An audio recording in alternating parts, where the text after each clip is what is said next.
So these are real suede leather boots. Yes, they're leather. Suede is uh, a separation of a hide to make two hides that are kind of furry or textured. So leather doesn't have to be shiny. It just depends how it's being processed. So Um, anyway, these boots are Stuart Weitzman. They're grotesquely expensive, okay?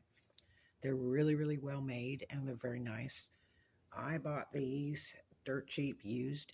Cost me about $2. And they retail for 900 and up used. So anyway, I like stuff to be perfect. And um, that way I don't have any problems with returns.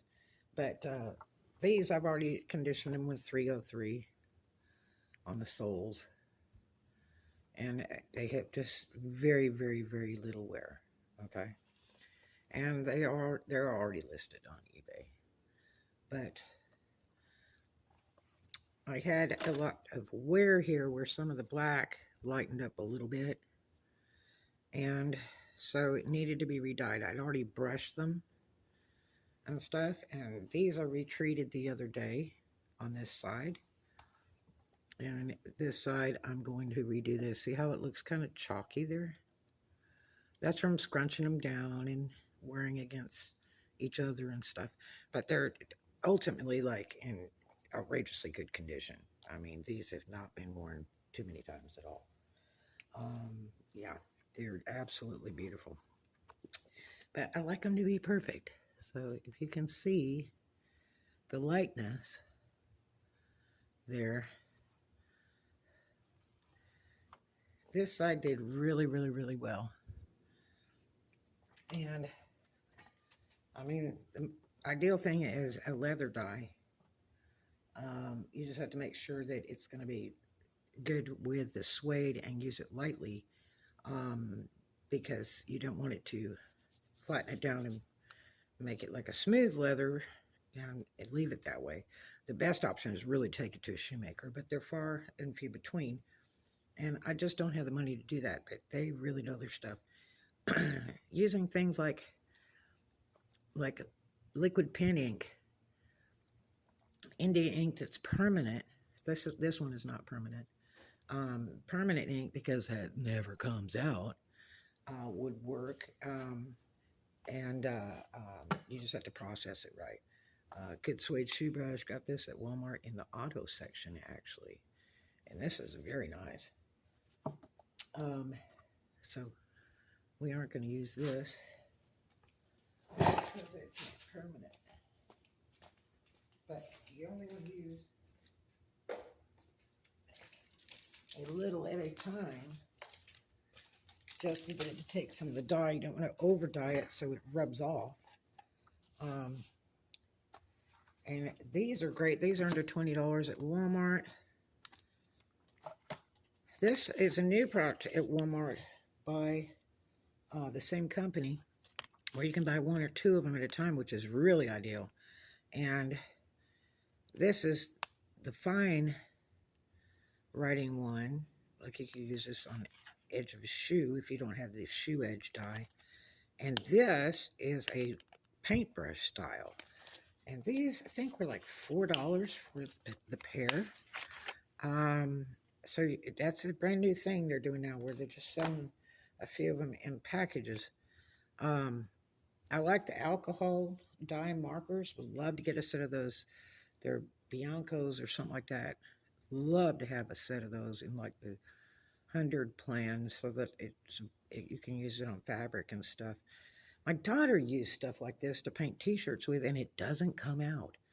You can wash them and everything, but this one is paintbrush style, so you can kind of do it on there gently. So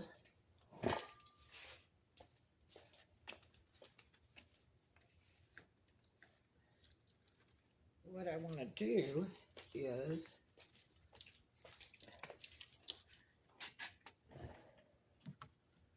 going to brush this a little bit to lift it up after I did a little dye jobby to it the other day. And look, it really came out nicely. Really, really did.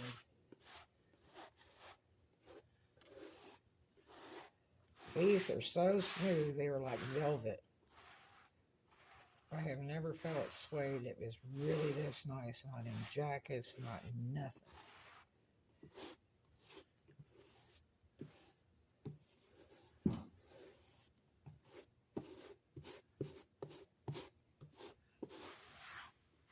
But these are listed and they've already been ready. I'm just trying to make them more perfect. You know how it goes.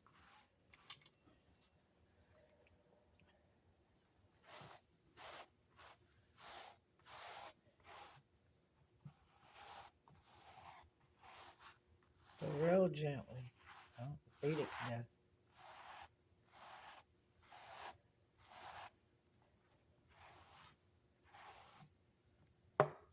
Now what I want to do, and these have been dry for about 3 days. I want to make sure I don't have any excess residue that's going to get on somebody's clothes. None. None. So this is successful. It dyed real well.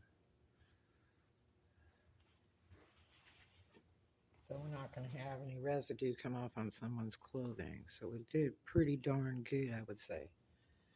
Okay, so I'm going to go ahead and start this other side. And you'll need a baby wipe to wipe your hands off when you get done.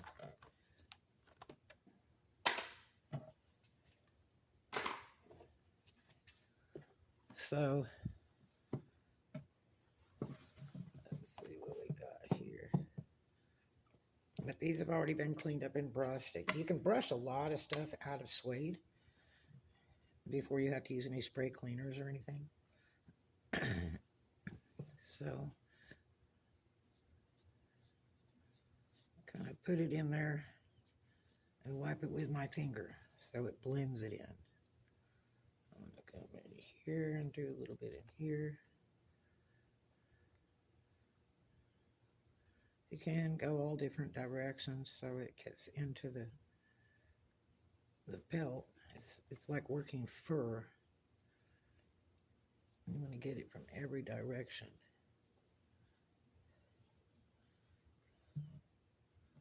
A little bit lightness here. See?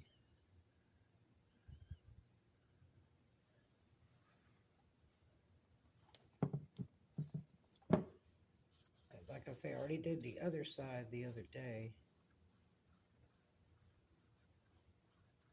I like this because you could just brush it right in there. Got a little light spot there.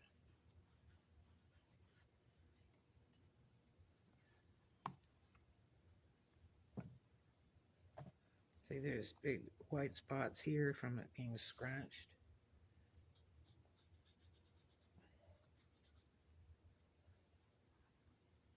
Go the other direction too. Just kind of rub it on in there.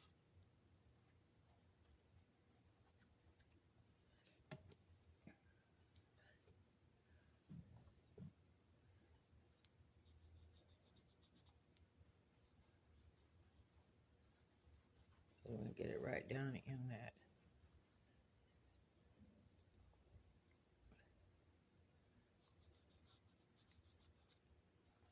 And this is suede now. That means it has like a pile, like a fur.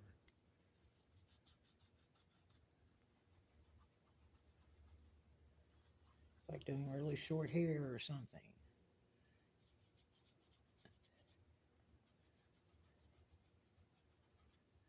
I'm going to try to get it where whatever light hits it, but it looks like it's fully covered.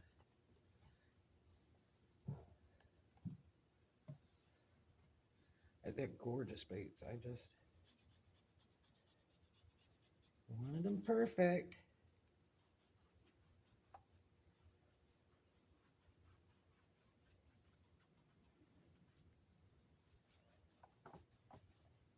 Just wipe that right in.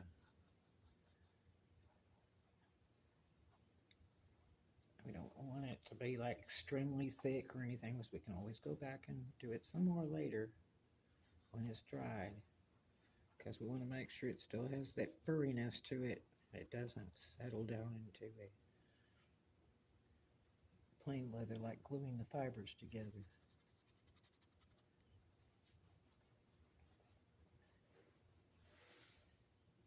But it really works well.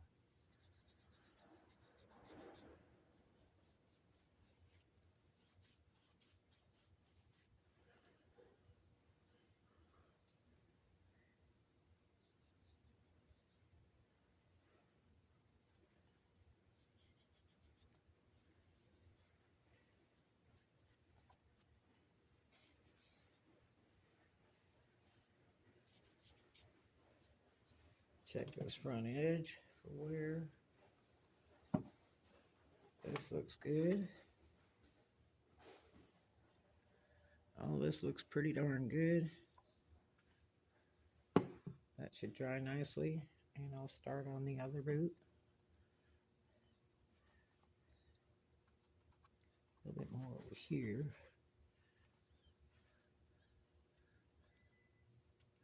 Do the far edge so it doesn't like put a big black mark on somebody's leg just in case. It doesn't seem to be coming off, so I think we're doing good.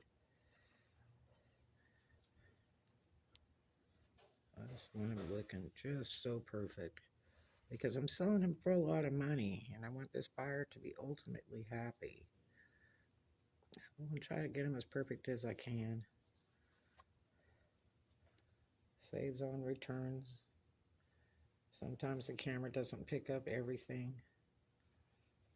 I give ultimately honest ads because I don't want it to come back, but I want the customer to know what they're buying as much as possible. It saves so many problems. I've had ads on eBay years ago that just would make you start crying because they were so pitifully sad. But that's just because I was so honest in the ad so that, you know, these people know what they're buying and they don't feel like they're getting ripped off, that they're accepting the condition, you know, the item. And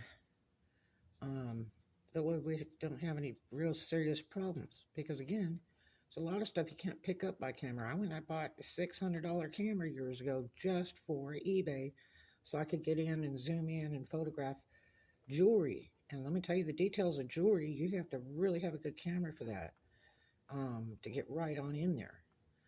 And so I spent good money. I had real good sales from a doctor friend of mine, Doc Hillman. And he's like, I'm going to buy enough so you can get a good camera to do your eBay stuff. And I was like, oh, I'm so far from buying a camera. They're so expensive. And it was a new digital camera, you know, so I could upload the stuff to the computer and all that. And he's like, oh, no, you got to have one. And I spent hours and hours researching in person and seeing if the stuff would actually work. So I found one that would work, and I just wanted to see if it'll go on sale or if I could afford it eventually. And he bought a bunch of stuff and said, get down there and buy that camera. You need it. And I did. But well worth the money. But anyway, so we're going to let this dry for a few days, and I'm going to start on the other one. And it really works. Totally worth it. I think it was 2 for less than $5 or something like that at Walmart. And the little bit of craft section they got left, they're putting out a lot of stuff now to where they're really reducing the section. Just like the sewing department, it's nothing like it was years ago. But anyway, yeah, do check it out. And we'll see you in the next one. Be kind to a stranger. I love you.